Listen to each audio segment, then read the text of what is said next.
Adelante. Gracias. Muy buenas tardes, estimados colegas, profesionistas y honorables autoridades que nos acompañan en esta conferencia virtual, que también está siendo transmitida por Facebook Live. Agradeciendo de antemano a todos por su grata presencia. Sean bienvenidos pues todos.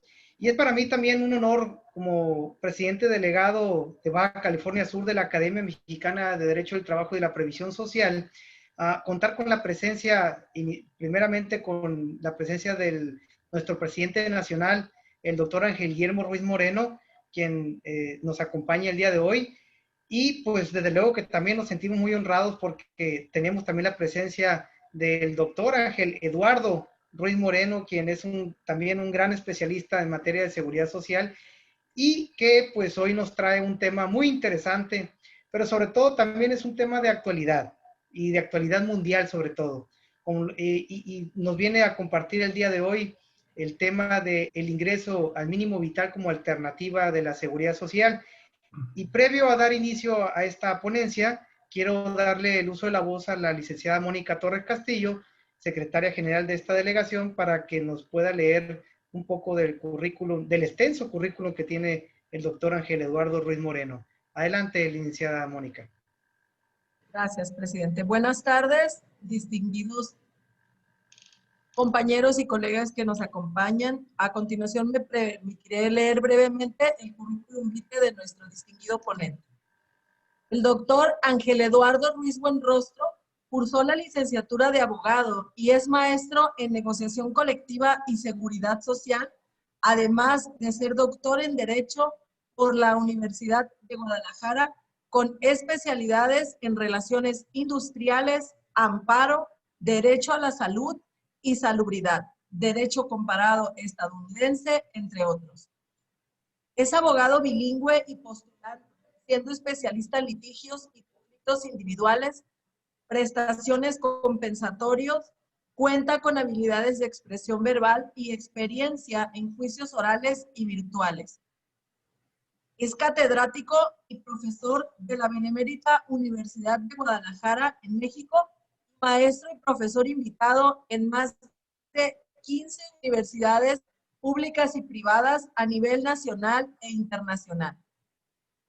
Investigador en Derecho y autor de doctrina jurídica, colaboraciones colectivas y una obra propia. Es actual gerente general de Grupo Consultor y Asesor Legal Ruiz Moreno SC desde el año 2009 y puede ser contactado en www.eduardo.ruizmoreno.com. Asesor empresarial y corporativo en materias laboral, seguridad social y administrativa. Funge como director de Relaciones Internacionales de la Asociación Iberoamericana de Juristas de Derecho del Trabajo y de Seguridad Social. Y es actual presidente de la delegación en Jalisco de la Academia Mexicana de Derecho del Trabajo y la Previsión Social y académico en más de 10 asociaciones de profesionistas de todo el país.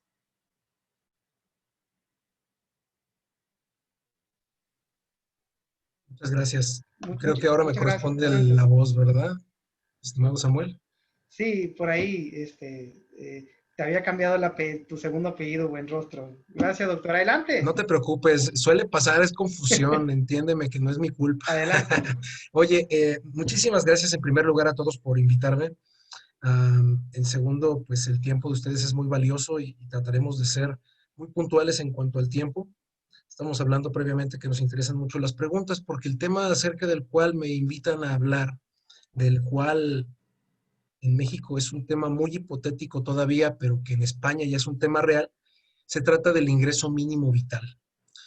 Es una alternativa a la seguridad social que efectivamente a mí en lo particular me llama mucho la atención porque nunca antes la había contemplado como una posibilidad para realmente atacar un riesgo social, como lo catalogo yo en mi artículo al respecto, como lo es la pobreza. Entonces tenemos que partir de ahí. Haré un pequeño recordatorio de lo que la cuestión social implica, porque más allá de la seguridad social, que también explicaré, es un ámbito un poco más proteccionista al que me refiero. Y al respecto, les puedo adelantar que participé en la creación junto con grandes personajes de la seguridad social en México, lo cual me complace enormemente, a, acerca de la redacción de un libro colectivo del ingreso mínimo vital. Hago el comercial y aprovecho el foro, por supuesto, que en cuanto esté listo daré más detalles, pero ahí se expresa perfectamente la opinión que espero yo resumir en 30 minutos, una opinión en lo particular y en lo personal, muy utópica, pero muy académica. Si bien cara, por supuesto, también ideal, utópica. Por eso es que el título que yo elegí, más allá de la ponencia que voy a dar el día de hoy, porque trataré de ser un poco más puntual que en la ponencia, yo la denominé la posible utopía del ingreso mínimo vital en México. Quiero que, por favor, tomen nota de eso, porque estoy hablando de algo que ojalá se dé. Sé que es utópico que se dé. De hecho, hablar de una utopía, como Tomás Moro decía, pues es eso, ¿no? Hablar de un mundo perfecto, ¿no? Sin embargo, la aspiración de llegar a esa protección a mí me alienta a hablar del tema, lo cual es diferente a políticamente auspiciarlo, porque sé que políticamente puede ser un arma de doble filo, sobre todo cuando estamos en estos tiempos políticos tan revueltos, donde que Chile cambió su constitución, o que el presidente uno o dos, o el presidente del norte ya tuiteó, etcétera. Entonces, las políticas sociales tienden a cambiar conforme a la dinámica de la política o del partido político en turno, eso también hay que ser muy claros. Por ende, hablo de una utopía del ingreso mínimo vital en México como una alternativa a la seguridad social o como algo que la seguridad social puede tomar, como ustedes lo quieran ver. Y si hay alguna pregunta, por favor, háganla en el chat. El tema es sumamente hipotético, es altamente debatible y de todos niveles, porque al final de cuentas el ingreso mínimo vital puede ser confundido con la renta básica universal, ¿no? Que también se ha escuchado por ahí. Y todo esto, no importa cuál, empiezo por afirmar que se trata de tipos de protección social.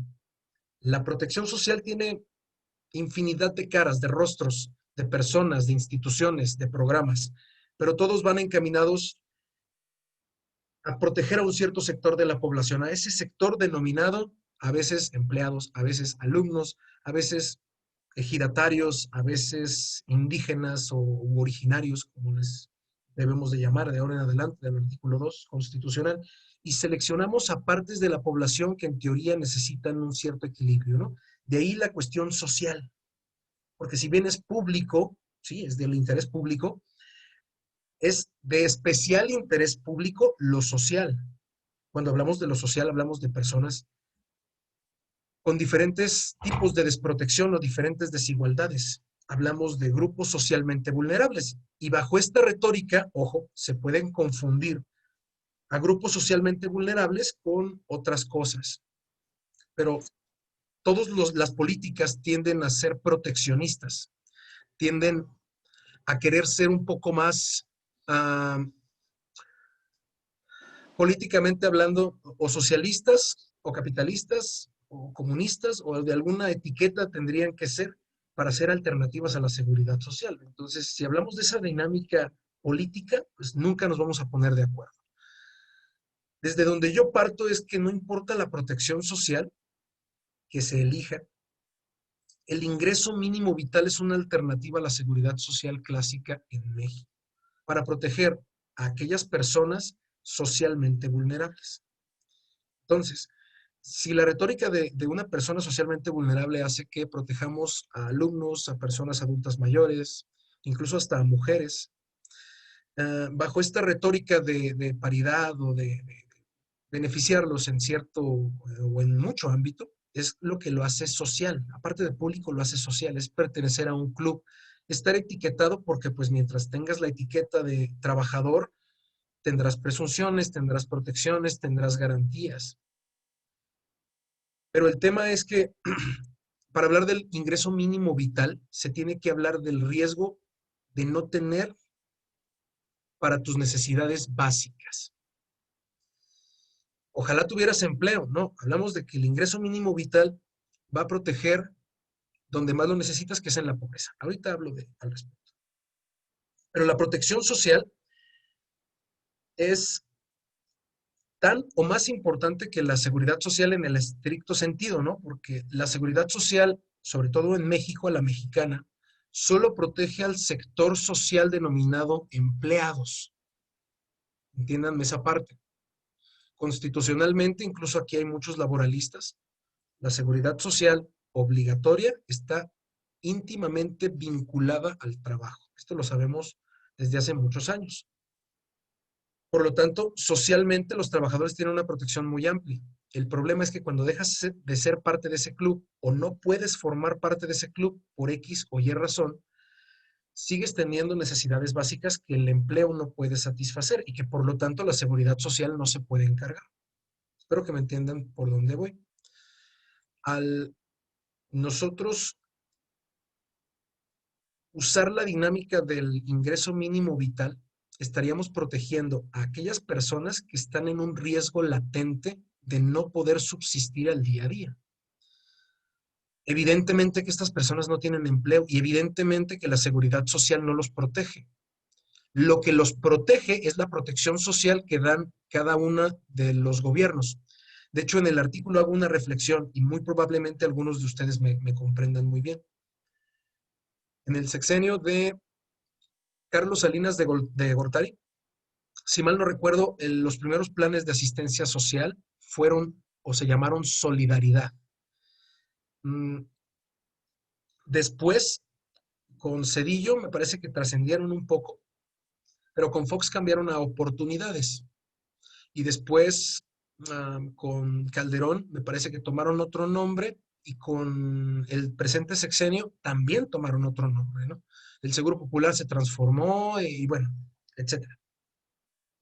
Entonces, todo esto va de la mano de asistencialismo no obligatorio. Partimos de esa premisa, no es seguridad social. Por eso cuando hablo de alternativa dentro de la dinámica del ingreso mínimo vital, me estoy refiriendo a que la seguridad social podría encargarse de manera clásica, pero sería una seguridad social no contributiva. Entonces, el ingreso mínimo vital tiene muchas similitudes con la seguridad social no contributiva. Y quiero utilizar todas estas reflexiones a lo mejor para confundirlos y que entendamos que todo me lleva a la misma conclusión. Bueno, confundirlos es un decir, porque a mí me confunde más el tema, sobre todo cuando es nuevo. Pero, ¿quién recibe un ingreso mínimo vital según mi idea? Pues solo aquella persona que lo necesita. Aquella persona que no tiene para alimentos o ropa o comida, porque se siente muy feo no poder desayunar. Algo tan básico como eso no se llena o no se satisface solo con comedores o desayunadores comunitarios.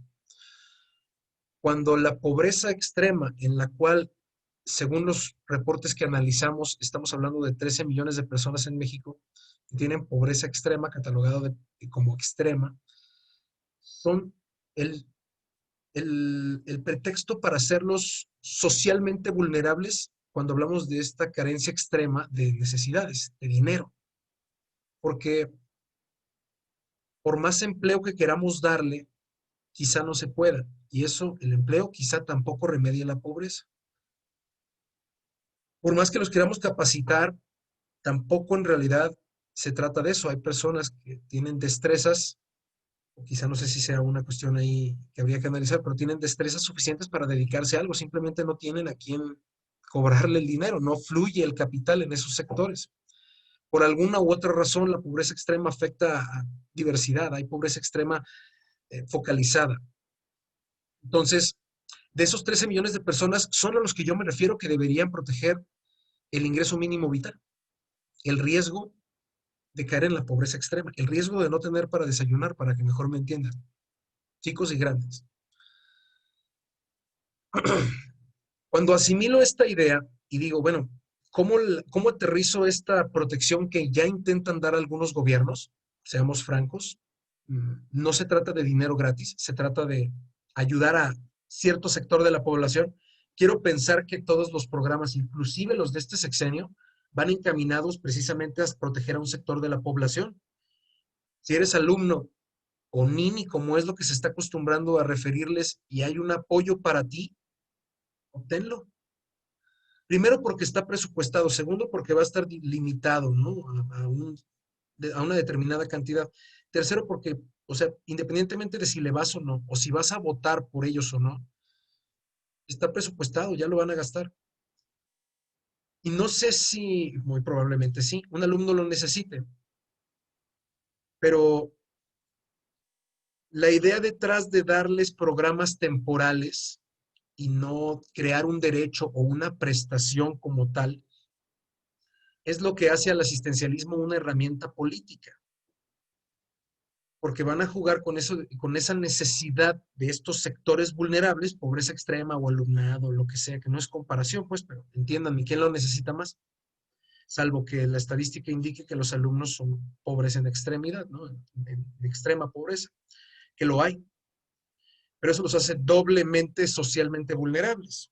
Entonces, los políticos utilizan estas herramientas del ingreso mínimo vital como monedas de cambio.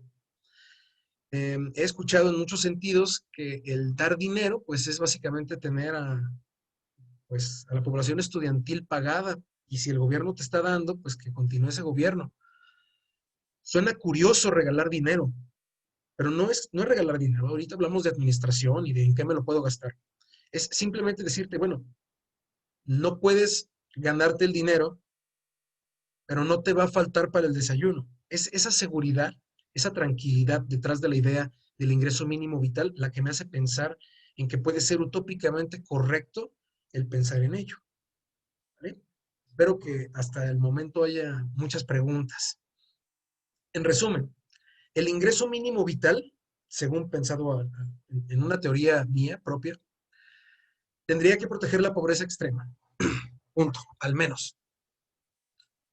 Dos, para tratar de hacerlo lo más posible o lo más práctico, porque hablar de una utopía desde mi perspectiva es contradictorio. A mí me gustan las cosas de manera muy práctica. Entonces, hablar de que si se puede o no, vemos, porque también tengo números.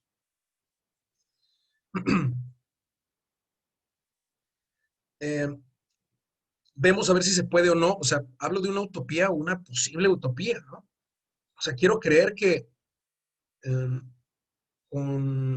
convenciendo a las personas adecuadas se puede intentar, cuando menos intentar. Porque una seguridad social no contributiva, que llamaremos para estos efectos ingreso mínimo vital y que aplicaremos en México, protegería a 13 millones de personas. Eso es básicamente la hipótesis cuando se habla de ingreso mínimo vital desde mi perspectiva. Puede ser contrastante. Y ahorita lo contrastamos con España, ¿vale? Que prefiero terminar con España para que vean cómo está resultando, pero no mexicanizar lo español, sino pensar que si el IMSS utiliza una seguridad social no contributiva para proteger a las 13 millones de personas que más lo necesitan, esa institución que de por sí ya tiene mucha presencia en el país y que todo el mundo la reconoce por ser proteccionista social amplio, podría combatir directamente la pobreza extrema.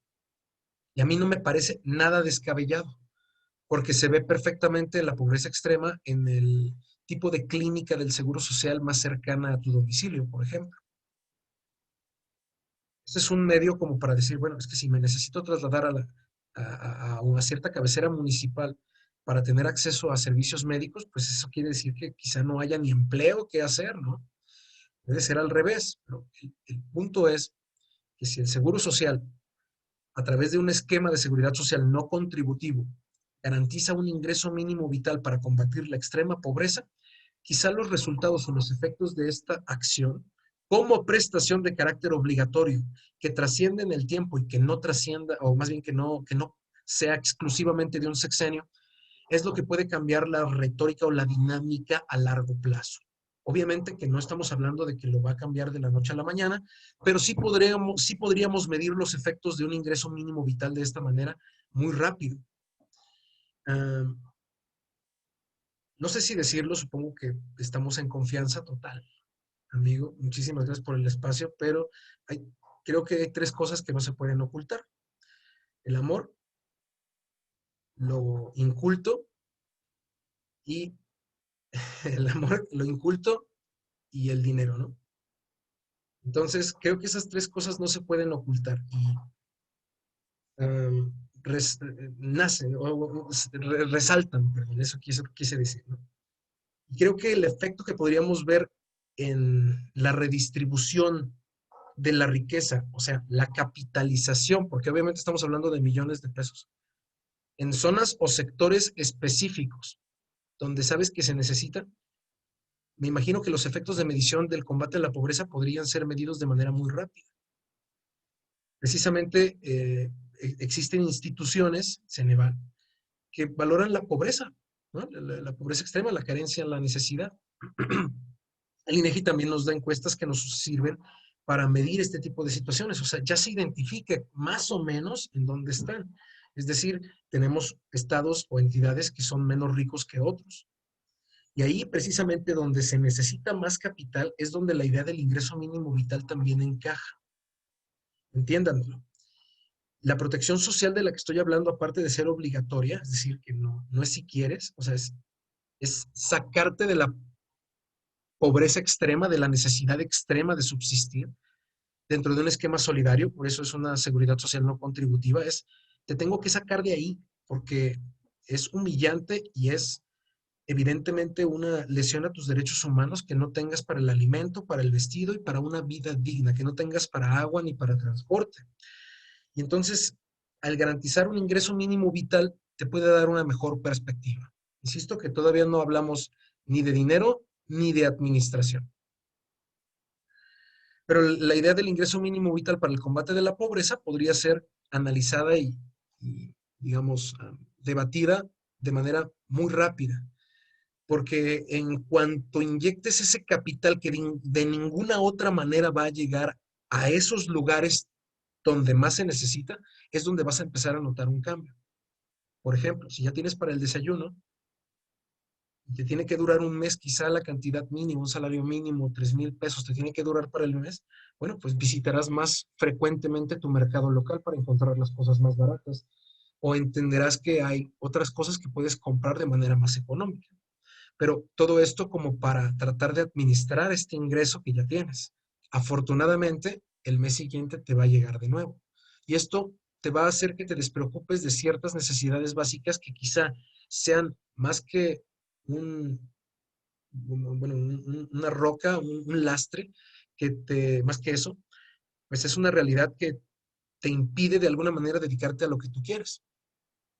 Tuve la fortuna de visitar hace poco Nehuatzin y Cherán, perdón, Nehuatzin y Cherán, y yo decía, bueno, qué bien que estas culturas han existido tanto tiempo. Hay personas que viven en la sierra de por allá, de Morelia, me estoy refiriendo, de Michoacán, um, y que se dedican a su cultura como desde sus antepasados lo han hecho, ¿no?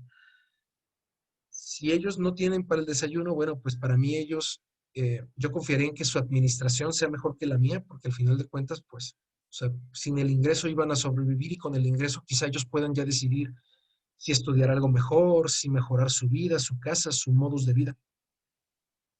Entonces, cuando hablamos de esta retórica de los pueblos originarios, que no todos comparten la cuestión de la extrema pobreza, desde luego, pero que sí son dentro del sector social analizado, focos grandes de escasez de recursos, es donde el inyectarle de manera sistemática el presupuesto del ingreso mínimo vital a estos sectores de la población que más lo necesitan, quizá los levante. Porque esta reacción paternalista del Estado, de un estado de bienestar, por ejemplo, donde yo te doy todo, tampoco ha funcionado.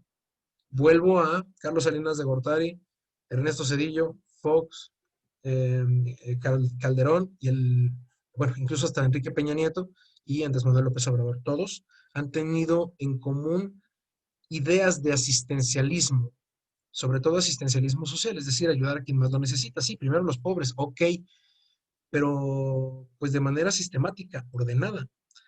Hablaba yo de una cuestión ya jurídica, porque ya prácticamente quiero concluir o terminar el tema de la administración y del tema del dinero, que seguramente va a ser un tema de debate. Ah, hablaba yo de, bueno, para concluir, el, creo que el ingreso mínimo vital podría ser un excelente redistribuidor de la riqueza para precisamente que la seguridad social se encargue de, bueno, que la protección social se encargue de remediar con la fuerza de la ley la pobreza. Eso es algo que ninguno de los otros sexenios ha tenido. Y quiero decirlo muy, muy claramente, el asistencialismo es voluntario. De ahí que cuando un nuevo gobierno, un nuevo partido político implementa sus políticas, hace el cambio. Ejemplo A. Si nosotros jurídicamente, para concluir, insisto, lo legalizamos, básicamente estaríamos obligando al Estado a tomar acciones en contra de la pobreza como un sector social. Y lo que pasa es que la pobreza afecta a todos. De hecho, la pobreza, en diferentes mediciones, impide el acceso a la justicia porque impide el pago de honorarios a abogados, aunque sean mínimos, aunque sean gastos que uno ni siquiera puede patrocinar. Pero ya con esta situación, bueno, pues incluso la misma economía se mueve, se genera.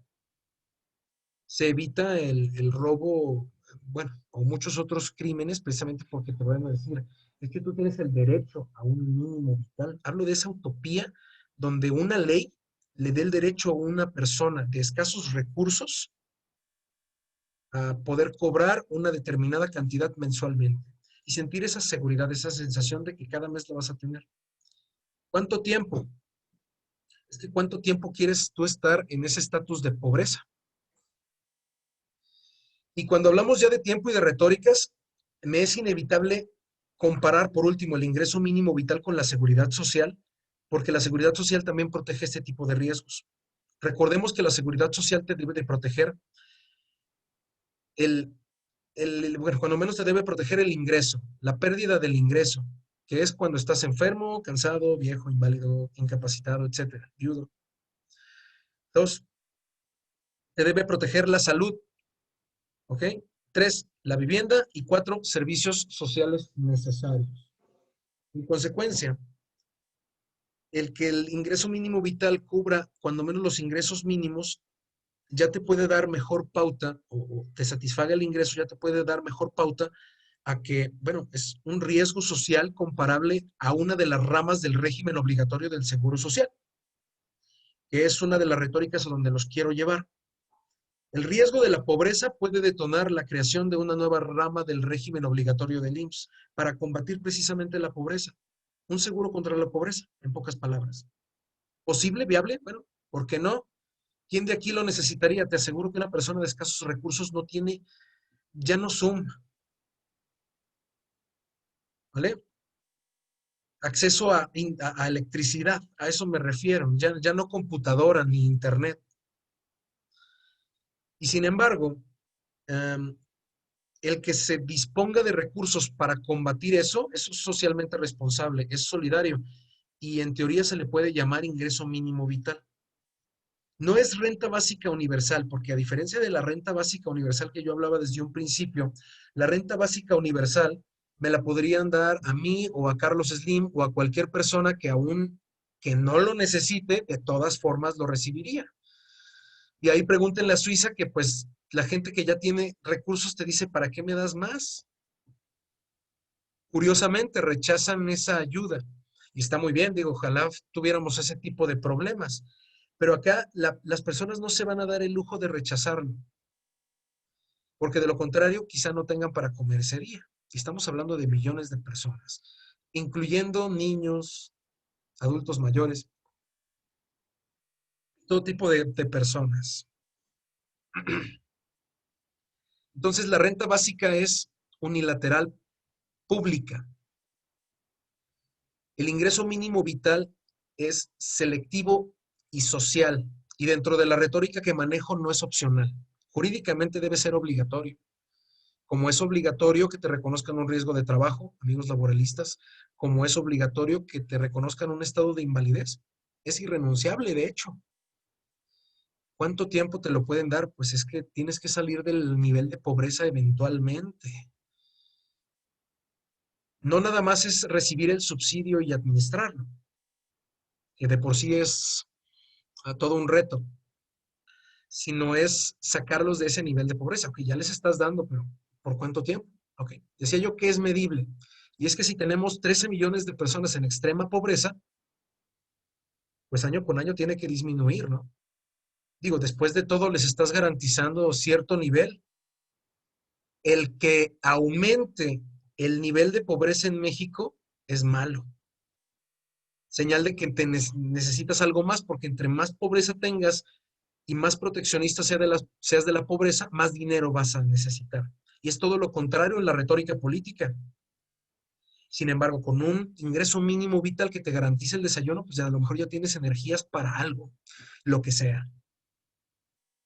¿Cuánto y cuántos? Ok. 35.6 millones de mexicanos gozando de 3,500 pesos.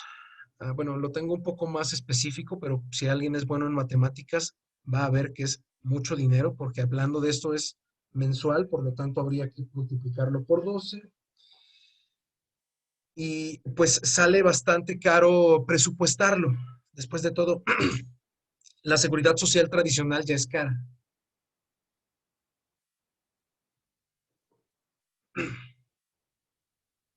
Perdón,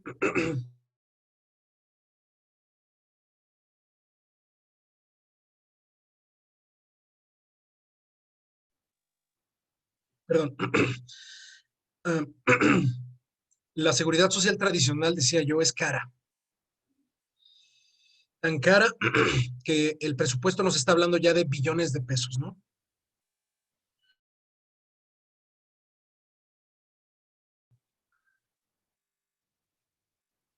Si de por sí es cara la seguridad social contributiva, imagínense agregarle la no contributiva. Sin embargo, le recuerdo que dentro del tejido social ya es obligatorio, artículo 4 de la Constitución, cuando menos para adultos mayores, por ahí se ha empezado. De hecho, que yo recuerde, si mal no recuerdo, el actual presidente fue uno de los primeros que en la Ciudad de México garantizaba, aunque sea medio salario mínimo, a personas adultas mayores de X edad. Entonces siempre ha tenido esta retórica de poder hacerlo, no es comercial. Sin embargo, siempre ha sido asistencialismo, no ha sido seguridad social, aunque sí ha sido una forma de protección. El asistencialismo tiene la característica de que, pues, así como llega, se va. Como el actual gobernador, bueno, perdón, el actual gobierno de México, no gobernador, para no me refiero estatalmente, uh, de repente dice, sabes que ya no hay presupuesto y ya no va a haber esa ayuda y entonces no hay ningún medio legal de defensa que puedas hacer para reactivarlo. De ahí que los estudiantes, pues, evidentemente tengan la idea quizá equivocada de que mantener al partido político sea mantener la ayuda asistencial altruista y desinteresada del gobierno. Empero no es así. Si nosotros lo hacemos a modo de prestación, de ser obligatorio, como la seguridad social tradicional lo dicta, quizá tendríamos mejores resultados, insisto. ¿Cuánto? Millones de pesos. Prefiero no hablar de ello en este momento porque a mí me cuesta mucho hablar de cantidades y sobre todo cuando no las vemos. Pero tampoco es tan caro y creo que se puede fondear o quizá incluso hasta limitar un poco más si prescindimos de ciertas cosas. No es por criticar a los actuales programas de asistencialismo social y demás. Sin embargo, creo que en lugar de ser tan patronalista, tan patronalista, no, tan paternalista, quise decir, discúlpenme, y de tratar de decir, bueno, toma, te doy cosas en especie que en teoría son menos escandalosas que el dinero en efectivo, pero que cuestan más dinero o igual dinero, solamente que mal focalizado. Pagas empleos, pagas gastos, pagas un montón de cosas, pero en realidad la ayuda llega muy difuminada, porque también llegas proveedores. ¿Cuánto se gasta en un comedor comunitario? Mejor trata de elegir ese mismo presupuesto entre las personas más necesitadas. Veríamos la manera presupuestal de hacerlo, y no es, insisto, comercial ni partido político, pero de que se puede, se puede. Pienso en la utopía, en tratar de hacerlo. Y por último, para ya concluir, aparte de hacerlo legal, aparte de hacerlo obligatorio, es la parte de la administración. ¿En qué se gasta el dinero una persona de escasos recursos?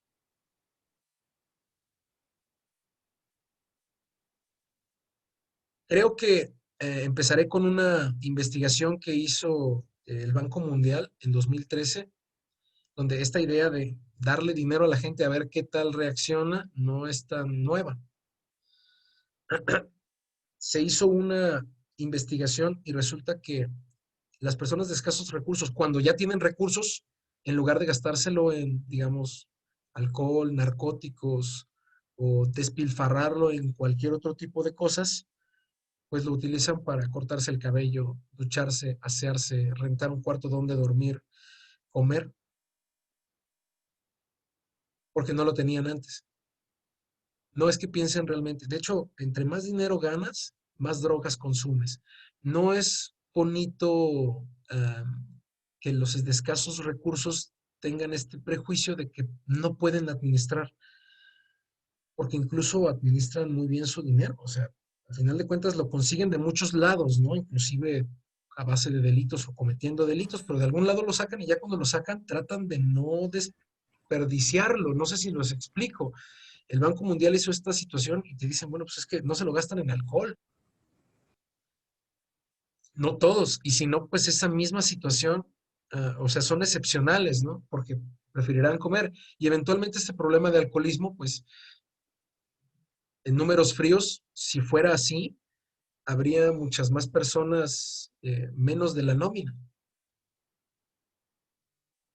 Entonces tenemos que pensar a futuro, no es una alternativa. Cuando yo hablo del ingreso mínimo vital como alternativa a la seguridad social, es medio engañoso el título porque hablo de una utopía. Imagínense eh, hacerlo una prestación. O sea que si ustedes conocen a una persona de escasos recursos, puedan promover un juicio de amparo o un juicio inclusive laboral o un juicio social de alguna naturaleza para decir, oye, esta persona no tiene ni para comer y esto va a impactar a su núcleo o a su unidad familiar. Aquí es donde ya más o menos voy a concluir comparando esta retórica con España. Y les comento el caso español, que es muy interesante, dado que es el que detonó el libro que colectivamente vamos a escribir grandes expertos en el tema. Que incluso entre nosotros mismos podemos tener discrepancias, ¿eh? O sea, mi discurso y mi afirmación y mi hipótesis puede ser muy diferente a la de cualquier otro jurista o especialista en seguridad social, puesto que yo hablo de una cuestión utópica, o sea, hablo de una buena idea, pero no hablo de la mejor idea. Puede haber otras mejores, o quizás sea, en lugar de subrayarla, pues la tachamos, ¿no? El punto aquí científicamente y académicamente es dar cabida al debate. Entonces, en España, en mayo de 2020, si mal no recuerdo, mediante un real decreto, se le dio vida a esta prestación de lo que les estoy hablando. Fíjense qué curioso. Mis alumnos me han escrito en exámenes INSS. Pues es que sí existe, pero en España, ¿sí? Y el Instituto Nacional de Seguridad Social de España es el que está vigilando cómo se lleva a cabo el ingreso mínimo vital que fue aprobado en mayo de 2020. Y allá ya fue implementado. Claro, fue presupuestado. Ustedes pueden, en este momento, si no lo sabían, sorpresa, España lo implementó desde mayo, no para combatir el COVID necesariamente, sino que el COVID aceleró el proceso para identificar las personas de escasos recursos e identificar unidades familiares de vivienda. Si tú vives en España y no tienes un ingreso mínimo, en España te lo garantizan. ¿Cómo? Te van a dar desde 400 hasta 1,000 euros, dependiendo. ¡Ay, vámonos a España corriendo! Sí, bueno, pues mucha suerte en llegar porque hay personas que viven un poquito más cerca, ¿vale? Pero si tienes la dicha de estar en España, entre comillas, y de dedicarte a algo que seas desempleado, pues perfecto, tramita tu ingreso mínimo vital y de 6 a 10 meses, porque todavía no lo empiezan a pagar hasta donde he chismeado, o sea, a 28 de octubre de 2020 España lleva ya 6 meses con esta situación, y, bueno, 5, y no lo ha pagado todavía. Pero, sin embargo, ya han aplicado personas. ¿Quién aplica? Pues aquellas personas que no tienen ni siquiera 400 euros para gastar y se toma como premisa tus ingresos de 2019. Para esto, la primera situación es que tienes que declarar tus ingresos. Tiene sentido, ¿no? Ahí nos hablan abogados. Pero si un abogado está en pobreza extrema y requiere de esta ayuda, bueno, o sea, podría dedicarse a ser abogado, porque, o sea, se siente muy feo no traer para el desayuno. Y hay abogados, compañeros, que me han tocado eso. Hay de todo. Y no es por comparar, pues, pero es, es una idea que resulta en cierta tranquilidad el disponer de dinero en efectivo, quizá de manera unilateral y obligatoria. Se escucha mal cuando hablamos de una premisa, es regalar dinero. Es que no es regalar dinero, yo creo que es focalizar dinero. ¿De qué otra manera puedes sacar a las personas de ese estado? Si el empleo o el emprendedurismo o las maneras que tenemos para mover el capital, que es justamente lo que los va a sacar de ese estado, no llega. Entonces, de hecho, el modelo español del cual estoy hablando habla especialmente de este derecho al mínimo vital que México ya lo ha hecho. Si lo consideramos como un riesgo, o bueno, ha hecho jurisprudencia, ha hecho la Corte ha hecho una lección acerca del derecho al mínimo vital. Y si lo consideramos de esta manera como un riesgo socialmente protegido, ya cabría el amparo. Pero si no quieren que haya amparos o no se quiere un cambio constitucional, definitivamente que el IMSS puede ir previendo este riesgo de ser o caer en pobreza extrema. Y en España, insisto, ya lo protegen. Y en teoría ya tienes el derecho.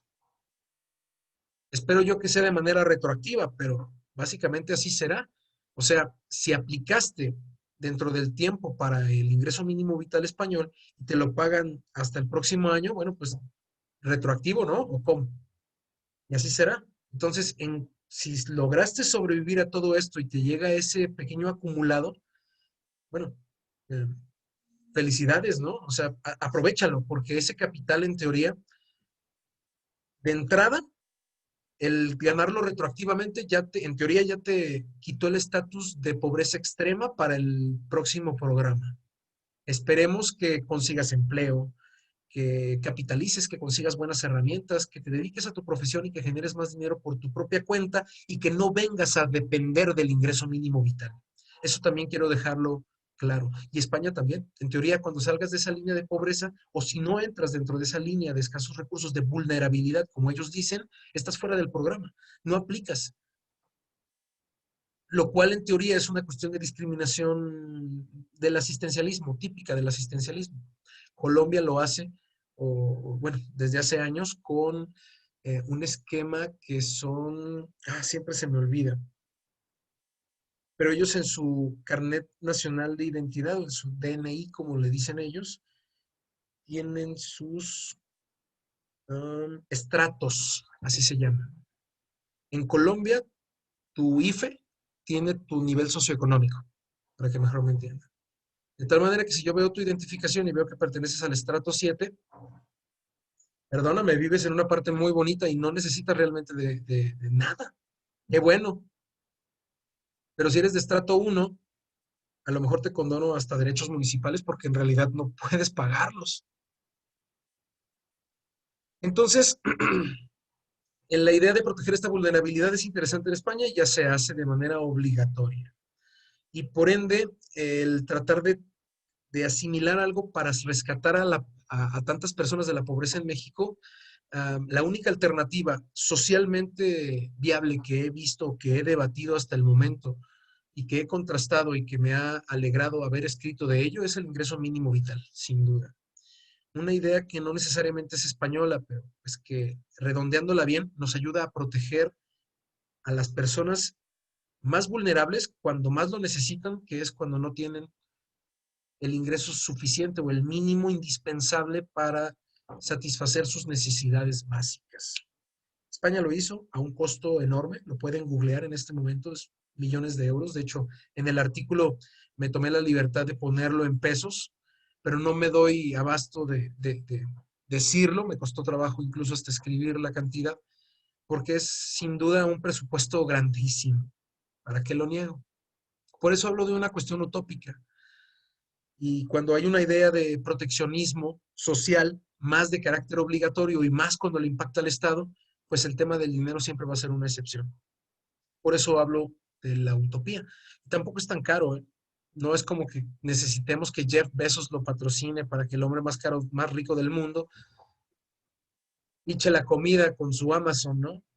No se trata de eso, sino que se trata de que de manera solidaria, en un esquema de seguridad social contributiva, no contributiva, como ya lo ha hecho España, pues ayude a estas personas a satisfacer sus necesidades básicas cuando más lo necesitan. Y yo creo que cerrando el círculo, ese es uno de los objetivos de la seguridad social.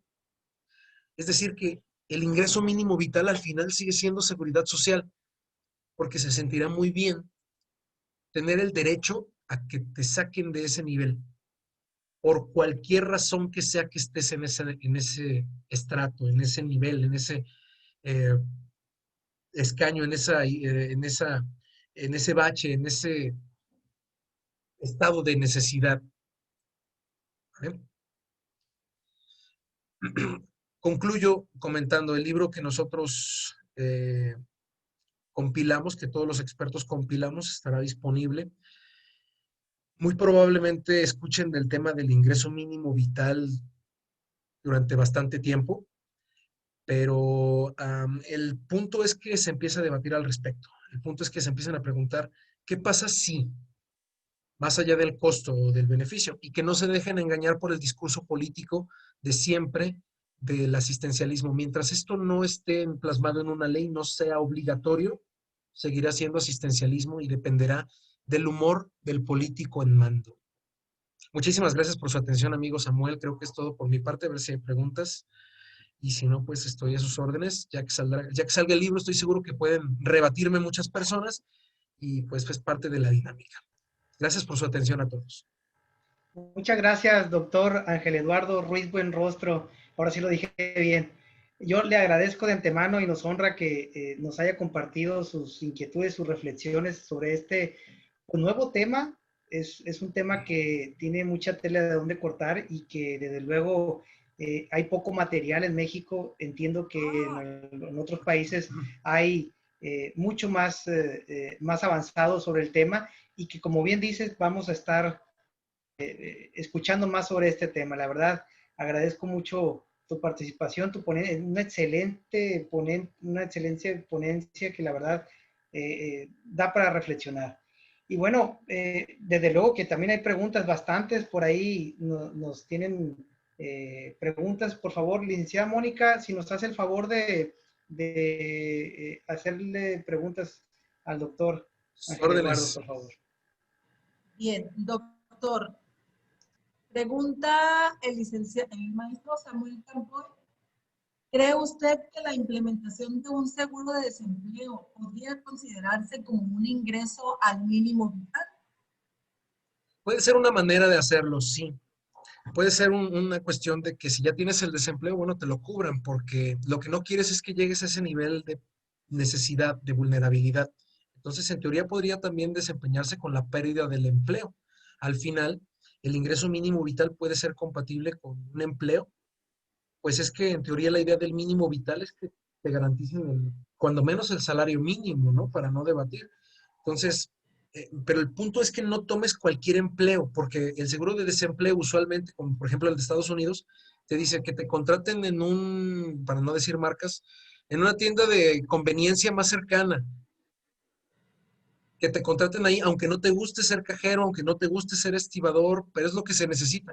O ábrete tu Uber Eats, ya van a ser empleados, entonces pues tú repártete ahí y gánate el seguro, ¿no? Pero es agarrar un empleo por agarrarlo. La idea del ingreso mínimo vital va un poquito más allá. Es, ya me garantizan esto. Y si ya me garantizan el mínimo vital, pues, ¿tú qué harías si fueras libre? Tienen que considerar esa parte, ¿no? O sea, ¿qué empleo tomarías? Porque si no te gusta el empleo o no te ofrece un mejor estímulo que el ingreso mínimo vital, ¿para qué? También puede desincentivar el empleo, ¿no?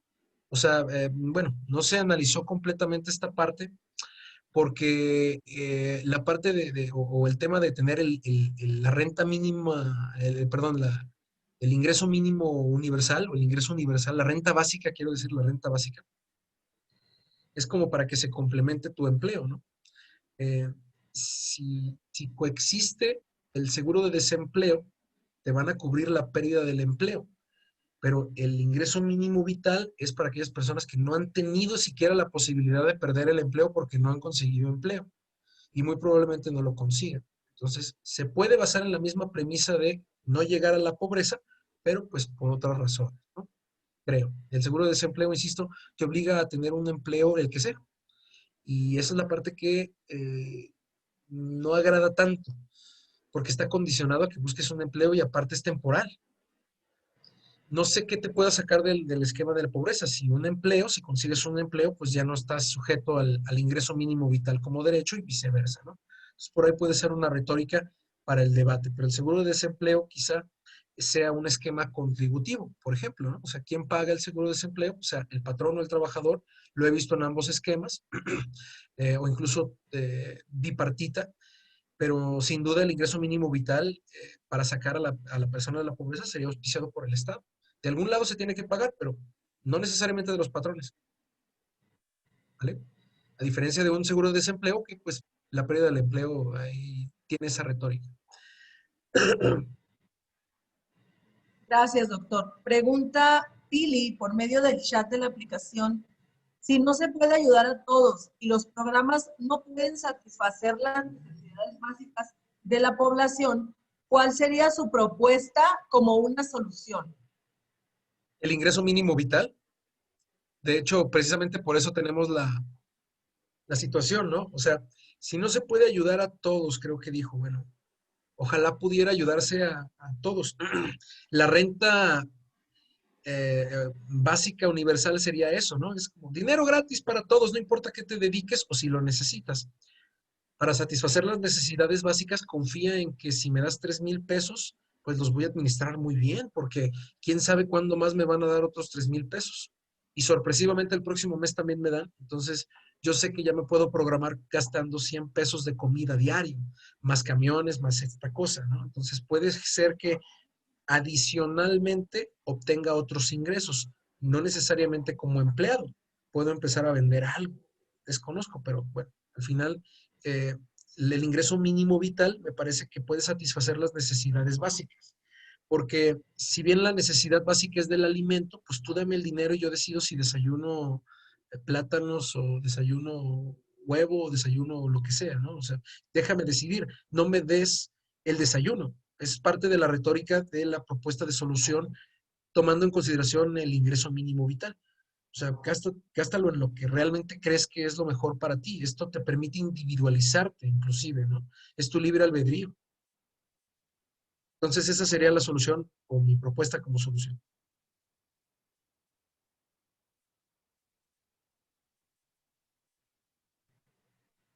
Bien, gracias, doctor. Pregunta Mauro Carmona de la delegación Quintana Roo. ¿Podría utilizarse la figura del mínimo vital como complemento de pago de salario a trabajadores para buscar ahorrar ISR y cuotas de seguridad social? Una excelente pregunta. No creo, porque, bueno, está pensado dentro de una perspectiva. ISR significa que hay renta ganancia. Y el mínimo vital, de hecho, también hay bueno, también en la Corte en materia fiscal dijo que pues, el mínimo vital también genera impuestos. ¿Cómo la ves? Pero se trata de que no se aprovechen las cuestiones, o que no se confundan, no es que no se aprovechen, las cuestiones del impuesto sobre la renta para aquí, a menos que sea de índole personal. ¿El ingreso mínimo vital te contaría como ingreso para efectos de una posible declaración? Por supuesto. ¿Y cuántos otros ingresos tuviste? No, pues ningún otro. Ah, entonces sí necesitas el ingreso, vaya, el ingreso mínimo vital. Y en consecuencia, el impuesto sobre la renta, pues cero, ¿no? Y cuando hablas de cuotas del seguro social, tampoco, porque no estoy partiendo de una cuestión de empleo. No estoy hablándote de pagar un seguro de desempleo. Estoy hablando de una seguridad social no contributiva, precisamente. La seguridad social contributiva podría ser como, a ver, para fondear esto, el 5% al IVA, o sea, lo aumentamos al 21%, el 5% directo a pagar el ingreso mínimo vital. Ay, me van a salir más caras las papas, el refresco. Sí, sí, sí, todo. Pero al final de cuentas, el 5% de eso específicamente se va como directamente a ese recurso, no como cuotas de seguridad social propiamente, si es la pregunta. Porque si vas a hacer un impuesto especial para fondear el ingreso mínimo vital, vas a tener que hacer sujeto, objeto, base, tasa, tarifa, época, bla, bla, bla. Entonces, hay otras formas de fondearlo, pero la seguridad social definitivamente como cuotas obrero patronales o alguna situación así, no. Si el seguro social puede cobrarlo, pues sí, pero ¿a quién? O sea, el dinero tiene que salir de algún lado y yo no me atrevo a darle esta carga a los patrones. En consecuencia, buscar ahorrar con el ISR o con cuotas obrero patronales dentro del ingreso mínimo vital es contradictorio. Gracias, doctor. Pregunta María Rocío por Facebook. ¿Cuál sería la forma por la que se garantizaría el ingreso mínimo vital? ¿Cuál sería la forma de qué, perdón? Por la que se garantizaría el ingreso mínimo vital. Ah, ok. Ok, la manera de garantizar, porque acuérdense que los derechos humanos a veces son libertades, a veces son garantías. Cuando hablas de garantizar algo, significa que el Estado responde por si algo pasa, ¿no? O sea, te lo tienen que dar, no es opcional. Entonces, esta garantía de una libertad también puede ser, digamos, di lo que tú quieras, pero atente a las consecuencias. Tanta libertad tienes que te puede crear otros efectos jurídicos. Sin embargo, cuando hablas de específicamente cómo garantizarlo, yo te diría que tienes que ponerlo a nivel constitucional. La buena noticia es que no tienes que modificar el artículo 123 ni hacer un ajuste, por así decirlo, con la Constitución, que ya de por sí está un poquito de, modificada, y puedes añadirle a otro artículo, digamos, el cuarto, porque pues es el genérico de toda la Constitución, si hay algo, agua, todo, cuarto, ¿sale? En el artículo cuarto constitucional ahí podemos poner, bueno, México te debe garantizar algo en contra de la pobreza, ya lo hace para adultos mayores, ya protege la salud en diferentes modalidades, ya te garantiza un derecho al agua. Entonces, lo ideal es que exista un medio legal de defensa que te permita de manera efectiva reclamarlo. Y esto es obviamente ante un tribunal en ejercicio de sus funciones. Pero ¿a quién se lo vas a reclamar? En este caso, si el IMSS, si partimos de la premisa hipotética de que el IMSS es el responsable de otorgar esto, entonces demandarías al IMSS para que te otorgue el ingreso mínimo vital. Porque al final de cuentas, en España eso van a hacer. Si tú ya solicitaste ante el Instituto Nacional de Seguridad Social Español el ingreso mínimo vital y la solicitud fue negada o te dejaron en visto, pues igual que aquí, está la negativa ficta, está que te contesten por medio de amparo, está que te digan qué onda, y también tienes un medio legal de defensa para agotarlo. Oye, yo tengo escasos recursos, págame. ¿Tendrás para el abogado? Pues a lo mejor no, pero de alguna u otra manera, al garantizarte un acceso a la justicia y tener garantizado un derecho, ya puedes agotar tú una defensoría de oficio o un amparo para que te puedan pagar eso. De esa manera es la que a mí se me ocurre para poder garantizar realmente el ingreso mínimo vital y que no dependa, insisto, de una cuestión política, porque eso es lo peor que puede pasar. Dejarlo libre albedrío de un político es lo que no cuadra en el discurso que yo tengo. O sea, es incompatible. Tiene que ser una prestación y en consecuencia tiene que haber un medio legal de defensa que te lo garantice. Muchas gracias, doctor. Pregunta Reina Xochitl Palacios. ¿La Seguridad Social en México tiene esa partida para el ingreso mínimo vital? Desde luego que no, pues cuando menos no en este año, pero bueno, todos los años hay presupuesto de ingresos, presupuesto de egresos. No hablo, miren, siempre me critican esa parte, ¿eh? Porque pues mea culpa, no soy economista, pero déjenme que, tranquilos, denme tiempo. En algún momento la seguridad social me va a obligar a ver el tema económico de manera seria. Y entonces ya hablaremos de cuánto costaría exactamente proteger a cuáles personas para que no sea algo descabellado ni populista. Porque se oye muy a todo dar, vamos, primero los pobres. Pues, tranquilo, carnal, primero el dinero, luego vemos, ¿verdad? Entonces, obviamente que no se tiene el presupuesto de egresos, pero bueno, creo que siempre lo hemos visto en la política, querer es poder. Es cuestión de ver cuánto es exactamente lo que se necesitaría fondear y para esto se necesitan cuestiones económicas. No digo que sea posible, no me preocupa tanto saber cuánto, me preocupa saber cómo, de dónde lo conseguimos. Esa es la segunda parte del plan.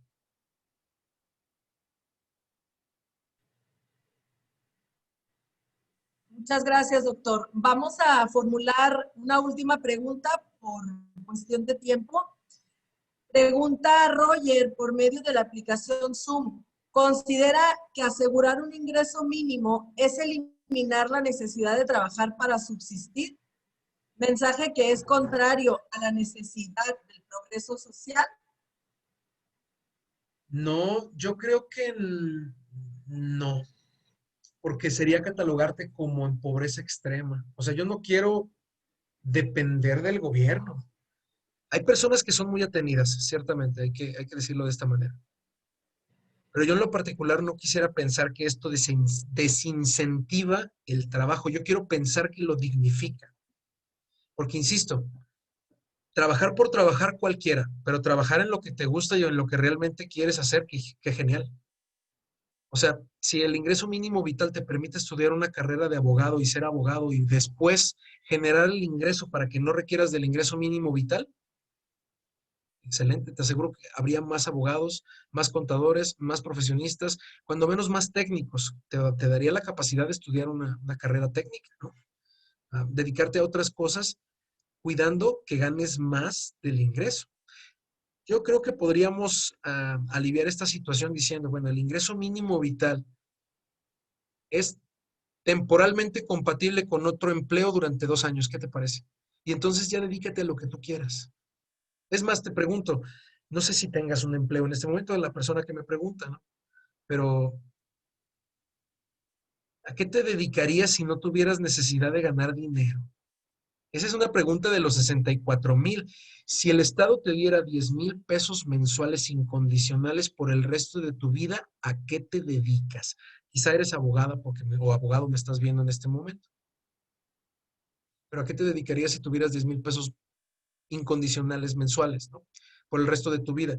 Yo no sé si sería abogado, quizás sí, porque me encanta el mitote, pero, y la investigación y la academia. Pero al final de cuentas, eso ya es un gusto adquirido. Si me preguntas cuál es mi pasión y a qué quisiera dedicarme, te sorprendería y no te la puedo decir. Pero el que me digan, oye, 10,000 y que lo hagan compatible con otro empleo donde yo puedo ganar otros 10,000, sin duda después de 2 años ya no soy una persona de escasos recursos. El programa tuvo éxito. ¿Me explico? Si se te desincentiva el gusto por trabajar, qué decepción, porque hay cuestiones en contrario. La mayoría de mis clientes, yo me dedico mucho a la seguridad social, por eso el tema. La mayoría de mis clientes son adultos mayores, se levantan, pensionados, se levantan y se desocupan. Y el trabajo les da ese estímulo, ese objetivo, ese deber. Después de todo, el derecho no es una obligación, el derecho al trabajo o el trabajo es un derecho y un deber social. En ningún momento es una obligación. Entonces, si no quieres trabajar, pues no lo vas a hacer. Pero pues si no quieres trabajar, pues mínimo gástatelo en comida. Porque ese ingreso que tú despilfarres quizá de manera muy mínima, pues a alguien más le va a hacer acumular capital. Depende de lo que desayunes todos los meses. Pero definitivamente que se redistribuye el dinero. Entonces, y lo hace de una manera muy diferente a como lo hacen los pensionados. Insisto, los pensionados trabajan ahora por diversión, por hobby. Fíjate qué curioso. Me toca muy frecuentemente, personas adultas mayores, bueno, profesores que yo tuve de la carrera de Derecho, que tenían 75 años y seguían dando clases. Y dices, bueno, es que, ¿qué necesidad? Bueno, exacto. Es que si me jubilo, me muero. También he escuchado esas frases, ¿no? Si me pensiono, se me acaba mi deber social. Muchas personas se pensionan y siguen buscando una manera de tener otro ingreso. Entonces creo que la necesidad de trabajar nunca va a estar ahí porque tienes la necesidad de sobresalir. Oye, yo quiero el nuevo iPhone y el nuevo Android y la nueva computadora y el Xbox. Si no te va a ajustar con el ingreso mínimo vital, pues a conseguir otro ingreso para que sí te ajuste. Esto es un piso en el cual tú ya puedes estar parado y puedes avanzar a donde tú quieras. No es un techo, el límite es el cielo, como dicen por ahí. ¿Vale? Muchísimas gracias a todos por su atención. No sé si hay más preguntas. A nombre de la Delegación Baja California Sur de la Academia Mexicana del Trabajo y la Previsión Social, muchas gracias, doctor Ángel Eduardo Ruiz Buenrostro, por esta gran retroalimentación y su distinguida participación. A continuación, cedo el uso de la voz a nuestro presidente, el maestro Samuel Iván Campoy Quintero, quien dirigirá unas palabras de clausura. Muchas gracias. Muchas gracias, licenciada Mónica. Le agradezco su ayuda en este tan importante evento. Desde luego también agradeciendo la asistencia de nuestro presidente nacional, el doctor Ángel Guillermo Ruiz Moreno, y pues también a nuestro ponente, por supuesto, con este tema tan nuevo sobre todo, y también pues agradeciendo a todos y cada uno de los asistentes que estuvieron aquí participando con sus preguntas también. Entonces, pues no me queda más que dar por clausurada esta videoconferencia el día de hoy, 28 de octubre del 2020, perdón, y pues invitándolos para que los que no alcanzaron a ver esta videoconferencia en vivo, bueno, se va a subir a nuestra página de Facebook, en la cual se va a poder retransmitir, y pues que también estén atentos a los próximos eventos que vamos a estar realizando en esta delegación de Baja California Sur. Muchísimas gracias a todos y que pasen bonita tarde. Muchas Gracias. gracias, Samuel. Hasta luego. Buenas tardes a todos. Gracias. Gracias. Muy amables. Hasta luego. Obvio, un abrazo. Gracias, doctor.